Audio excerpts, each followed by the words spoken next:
A new quadruple overlap LTD hotspot has just been published, together with a very strong triple overlap. Today we're going to take a look at the spot and see if it's worth it.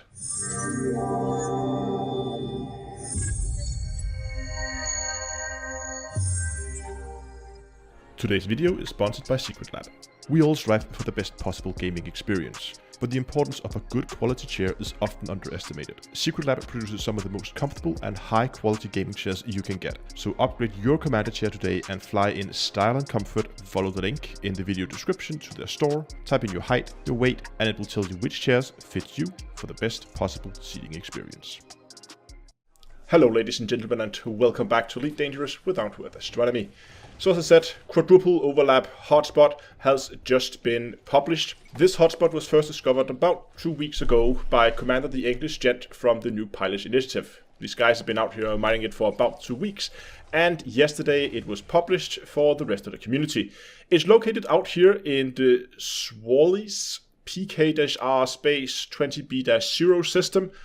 And if we take a look, you can see it is a bit of the way outside the bubble. Just as a reference, you can see here you have the call 285 sector hotspot, the triple hotspot there. So you can see it is quite a bit further. It's about 1200 light years outside the bubble. Most systems in the bubble are within 3 jumps of this system. So it is quite a bit further out than the other hotspot. So the question is it worth the extra travel time? Now, running here in the background, I have a video of me doing a trial run of this. I've done the exact same trial run that I've done in the other ones, even though I've made some slight alterations, added some mining lasers to this build. I will not be using the lasers in this test because that was the way I've tested the other hotspots. So to make it an apples-to-apples comparison, I'm just going to use the exact same mining method as I did before. And as always, I'm going to take and set off half an hour for the mining run and see how much I collect. But while this is running here in the background, let's just take a quick look of the actual overlap itself.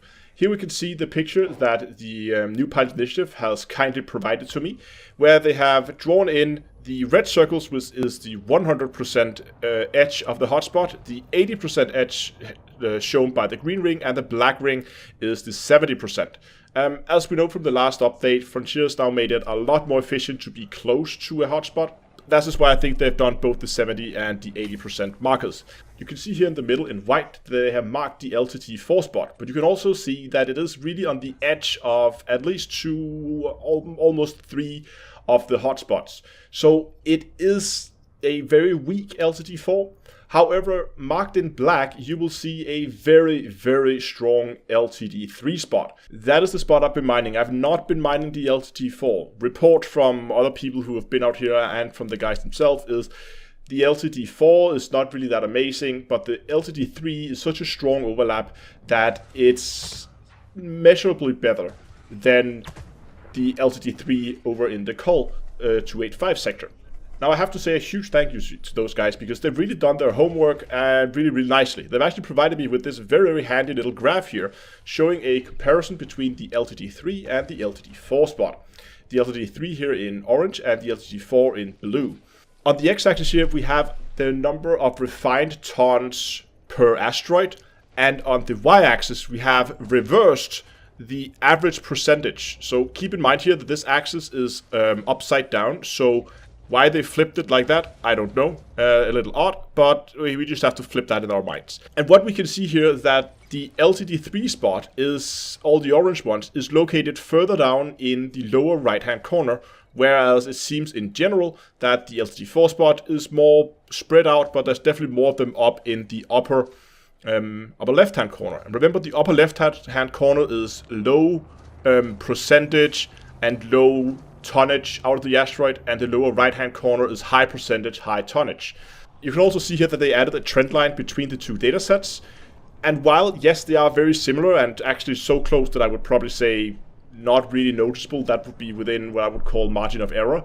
However, what a trend line here doesn't show is which end of the graph the points fall in. I could have the same trend line, but have all the points located in the lower right-hand corner. But I could also have the exact same trend line with all the points located in the upper right-hand corner.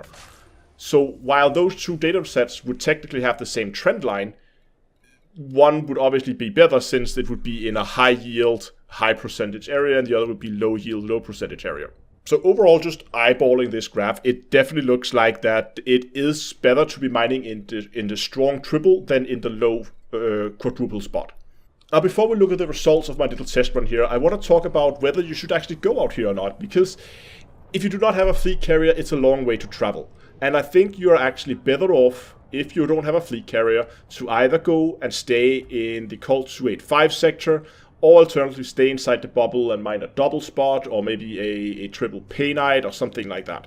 However, if you do have a fleet carrier, I do actually think it is worth coming out here for that strong triple hotspot. And that leads me on to my own results. I should say again, this is very preliminary results. I've done one test and one test only. So as we've seen before, there is quite a bit of RNG in this. So this could have been a very lucky run. It could also have been a very unlucky run. I don't know. I've only done one test. But here you have the results of my little half-hour run. In exactly 30 minutes, I managed to collect just over 170 tons of low temperature diamond, which is very, very healthy, of course, adding up to about 350 tons per hour. I have had similar runs out in the Cult 285 sector, so while I could have been very lucky on this run as well, the preliminary result does look pretty promising.